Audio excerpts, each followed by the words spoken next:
এই যে গাড়িটা দেখছেন এটা খারাপ হয়ে গেছে, এইটা রিপেয়ার করতে হবে। তো আজ থেকে 15 দিন আগে এই গাড়িটারই আমি কাজ করেছি।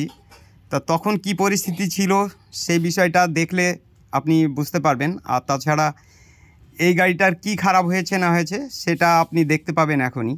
তো চলুন আগে আমি দেখে নিই যে 15 দিন আগে গাড়িটা কেমন ছিল।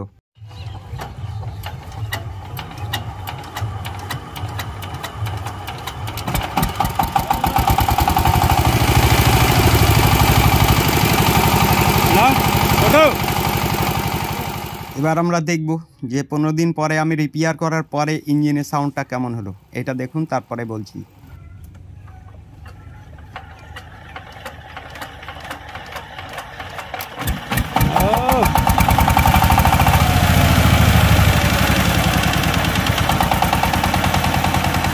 না চলো একদম ওকে। এবার চলুন যাই দেখি এই ইঞ্জিনটার কি খারাপ হয়েছে, ওনার কাছ থেকে শুনি কি হচ্ছে। এমনি ঘোরালে কি কি বলছে কি কই দেখি, ঘোরাও দেখি, দেখি ফটাস করে নাকি কিরকম আরো আওয়াজ হচ্ছে। কম্প্রেসার তো ঠিক আছে দেখছি। আচ্ছা ঘোরাও, ঠিক পিক আপ। আচ্ছা না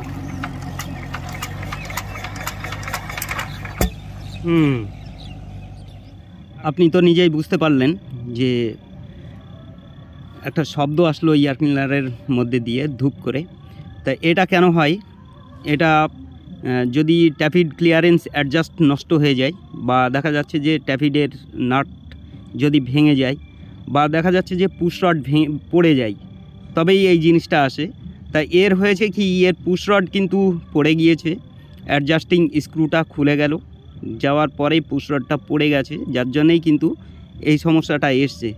তো দেখুন, এই পুশ রড পড়ে যাওয়া বা ট্যাফিড ক্লিয়ারেন্স অ্যাডজাস্ট নষ্ট হয়ে যাওয়া বা ট্যাফিডের নাটটা ভেঙে যাওয়া, এই জিনিসটা আগে খানিকটা বোঝা যায়। এটা কিন্তু ওই জন্যে আমি 15 দিন আগে যে পরিস্থিতিতে ছিল, ইঞ্জিনটা কেমন সাউন্ড ছিল, এই জিনিসটা আপনার দেখালে আপনি নিজেই বুঝতে পেরেছেন যে তখন কিন্তু এয়ার ক্লিনারের সাউন্ডটা অন্যরকম ছিল, আর এখন কিন্তু ইঞ্জিনের সাউন্ডটা অন্যরকম চলে এসছে। তা চলুন ইঞ্জিনটা এখন স্টার্ট দেব, স্টার্ট দিলেই আপনি বুঝতে পারবেন। তা তার আগে আর একটা বিষয় নিয়ে আপনার ক্লিয়ার করে দিই যে আমি 15 দিন আগে যে ক্লাসের কাজ করেছিলাম, তা তখন কি পরিস্থিতিতে গাড়িটা ছিল, ক্লাস ধরছিল কিনা সেটা এবার আপনার একটু দেখাই। তা চলুন এবার আমি ক্লাসের বিষয়ে দেখাই। তাই এই জায়গাটা ভালো করে আপনি খেয়াল করলে বুঝতে পারবেন। দেখুন আমি ক্লাসের কাজ করতে এসেছি। তা আগে আমি দেখে নিচ্ছি যে এই গাড়িটা কেমন অবস্থায় আছে, এটা একটু খেয়াল করুন।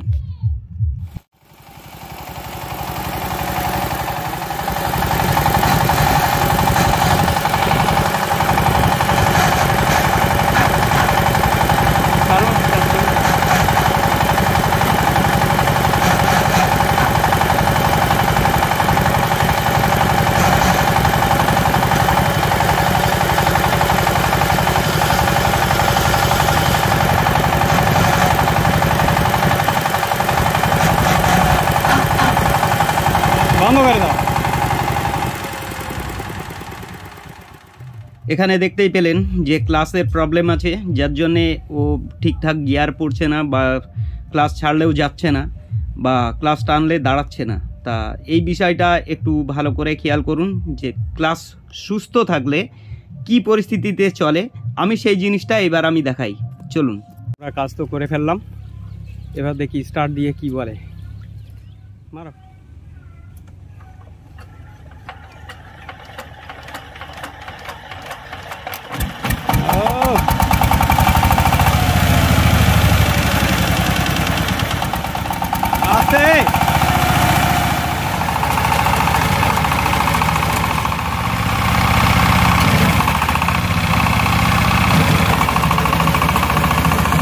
দেখতেই পেলেন যে ক্লাসটা ছাড়লেই ঝট করে একটা টার্ন দেওয়া শুরু করলো, আর যদি ক্লাস খারাপ থাকে তাহলে কিন্তু এই টার্নটা দেবে না, তাহলে আস্তে করে চলতে শুরু করবে। এতে করে কি হয়, ইঞ্জিনের ওপরে প্রচুর প্রেশার পড়ে, আর তেল খায় প্রচুর পরিমাণে, আর গাড়িতে প্রচুর পরিমাণে লোড পড়ে। তো এটাই আমি বোঝাতে চাইলাম যে ক্লাস খারাপ হলে কি হয় আর কীরকম চলে, আর ক্লাস ভালো থাকলে কেমন চলে। তা চলুন, এই গাড়িটা চলতে চলতে ওই সামনে যাবে যখন, তখন একটা জায়গায় বসে যাবে, তখন আপনি দেখতে পাবেন যে কি পরিস্থিতিতে চলে। ক্লাস ভালো থাকলে পারে কী রকম টেনে নিয়ে চলে যায়। চলো, এনার গাড়ি তো ঠিক হয়ে গেল।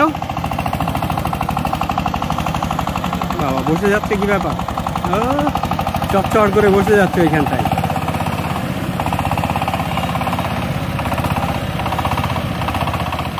তো আশা করি বুঝতে পেরেছেন যে ক্লাস ভালো থাকলে পারে যত বসে যাক না কেন ঠিক তুলে নেবে, কোনো সমস্যা আসবে না।